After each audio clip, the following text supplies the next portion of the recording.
అధునాతనమైన సాంకేతిక పరిజ్ఞానంతో టాటా పవర్ ఛార్జింగ్ జోన్, 2-వీలర్ car electrical EV charging centre మీకు అందుబాటులో. సందర్శించండి శ్రీ సాయి కంచెట్టి ఫ్యామిలీ రెస్టారెంట్ వద్ద, 44వ జాతీయ రహదారి పక్కన, నాగపూర్ రోడ్డు, సుద్దపల్లి డిచ్పల్లి మండలం, నిజామాబాద్ జిల్లా.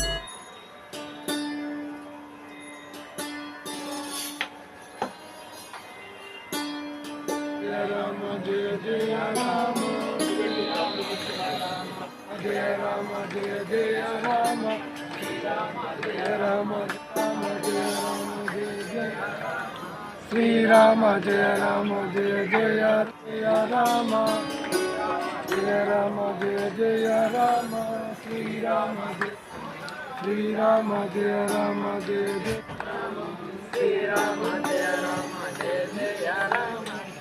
బ్రహ్మాదిభ్యో బ్రహ్మ విద్యా సంప్రదాయకృభ్యో వంశ ఋషిభ్యో మహభ్యో నమో గురుభ్యః. సచ్చిదానంద స్వరూపుడైనటువంటి అఖండ పరమాత్మకు, ఆదిగురు దత్తాత్రేయ స్వామి వారికి శిరస్సాష్టాంగ దండ ప్రణామాలు ఆచరిస్తూ, మద్గురుదేవులైనటువంటి బోధనందగిరి స్వాముల వారు నాకు ఈ యొక్క అధికారపేట ఇచ్చినటువంటి సూక్ష్మంగా మాతా శబరి మాతాజీ వారికి బాహ్యంగా పట్టంగా అందరూ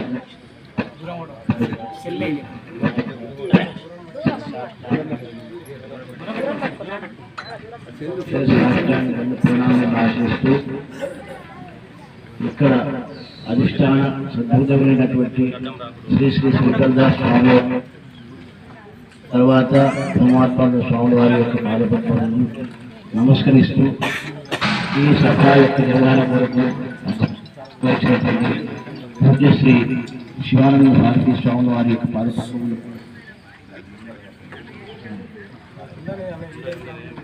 వారి పాదపద్మములకు, తర్వాత సచ్చిదానంద స్వామి వారి యొక్క పాదపద్మములకు, మిగతా అందరి స్వాములకు సత్తుచిత్తు ఆనందంలో పొందుతున్నటువంటి పరమాత్మకు నమస్కరిస్తూ, రెండు విషయాలు పరిచయ వాక్యాలుగా మాట్లాడే ప్రయత్నం చేస్తాను. ఉపన్యాసాన్ని మీరు అనుకోవద్దు. రెండు మాటలు స్వామితో ఉన్నటువంటి నా అనుబంధం కానీ, మీ యొక్క ఈ కార్యక్రమానికి నాకు నా యొక్క అనుబంధం కొన్ని విషయాలు చెప్తాను. మా స్వాముల వారి స్వాముల వారు, బ్రహ్మాత్మానంద స్వాముల వారు ఇద్దరు ఒకటే గురు శిష్యుడు. ఆ విఠలదాస్ స్వాముల వారు నేను పుట్టినప్పటి నుంచి చూసుకొని మా ఊళ్ళకి వచ్చేవారు. చిన్ననాశనం వారి పాదస్పర్శ, వారి యొక్క ఆశీర్వాదంలో పెరగడం మా యొక్క భాగ్యంగా భావిస్తాను. తర్వాత మా బోధానంద స్వాముల వారి దగ్గర ఒక దాదాపు 15 సంవత్సరాలు సేవ భాగ్యం దొరికింది. అది కూడా మా భాగ్యంగా భావిస్తున్నాము. తదనంతరం విచారసాగరం అనే విషయం గురించి మా స్వామి ఎన్నోసార్లు చెప్పేవాడు. సాధకుడికే బోధన విచారసాగరము, సాధన సంపత్తి లేకపోతే విచారసాగరం చెప్పడానికి వీలు లేదనేవారు. అదే ఈ యొక్క విషయం మాకు ఎప్పుడప్పుడు విచారసాగరం ప్రత్యేకంగా గుర్తు ఉండేది. కానీ మా ఇప్పుడు కూడా విచారసాగరం చెప్పలేదు మా స్వామి వారు. అయితే ఈ యొక్క స్వామీజీ యొక్క పరిచయం ఈ స్థాయి, ఈ పరిస్థితి రావడానికి యొక్క విశేషమైన కారణం ఉంది. ఏది అని ఒక గోదావరి పుట్టడానికి ఒక ప్రత్యేకమైనటువంటి ఒక కథ ఉంటుంది. ఇది నాసికలో 300 కూడా తపస్సు చేసుకుంటూ ఉండేవాడు. అందులో గౌతమ మహర్షి వారు కూడా ఒకరు. వారికి నీరు లేవు, కర్కాలికలు వస్తున్నాయి అని ఆ మహోళ్ళందరూ కలిసి ఈ గౌతమ మహర్షి దగ్గర ఎంతో తపస్సు ఉంది, శక్తి ఉంది, ఈ శక్తి ద్వారా గంగను ఉద్భవించే శక్తి ఉంది, అటువంటి ఉపాయం మనం చేద్దామని అందరూ పని కట్టుకొని అందరు కలిసి ఒక తపస్సు దానం వేసి ఒక గోవు తయారు చేశారు.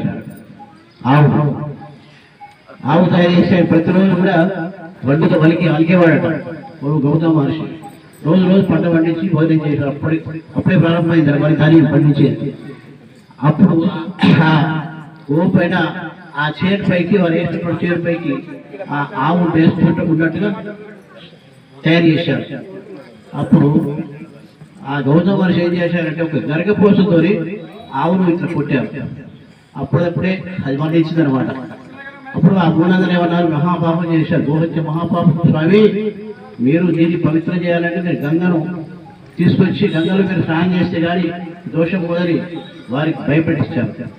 సార్ నేను తప్పు బలం ఉంది కాబట్టి భయపెట్టించారు.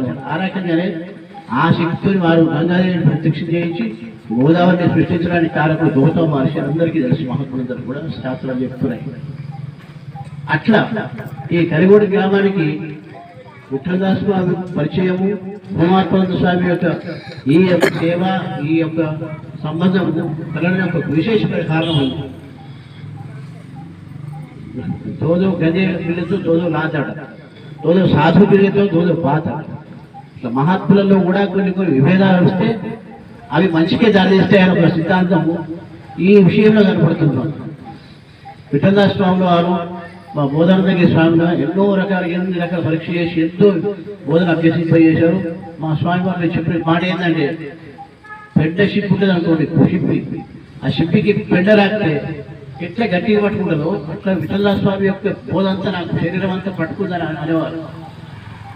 తర్వాత ఏమైంది, మరి ఆశ్రమం నిర్మాణం చేశారు. విఠలదాస్ స్వామి వారికి ఆశ్రమం లేదు, సంవత్సరానికి 2 సార్లు వచ్చేవారు బయటికి. అప్పుడు సేవ చేస్తూ ఆశ్రమం తయారైంది. అది విఠలదాస్ స్వామి వారి యొక్క ఆశీర్వాదము, చెప్పిన రాఘవాచార్య ఆశీర్వాదము, రాజయ్య వారి ఆశీర్వాదము, తర్వాత పుడాబాబు ఉండేవాడు. ఆ నలుగురు ఆశీర్వాదం చేత నలుగురు ఉపన్యాసం చేసి నేను చిన్న 12 సంవత్సరాలు పిల్లవాడిని, ఏం మాటలు తెలియదు. అయితే ఆ ప్రవేశం కళ్ళతో చేశాను. తర్వాత గృహస్థాశ్రమం ఉండి కొంతకాలానికి వానప్రస్థం.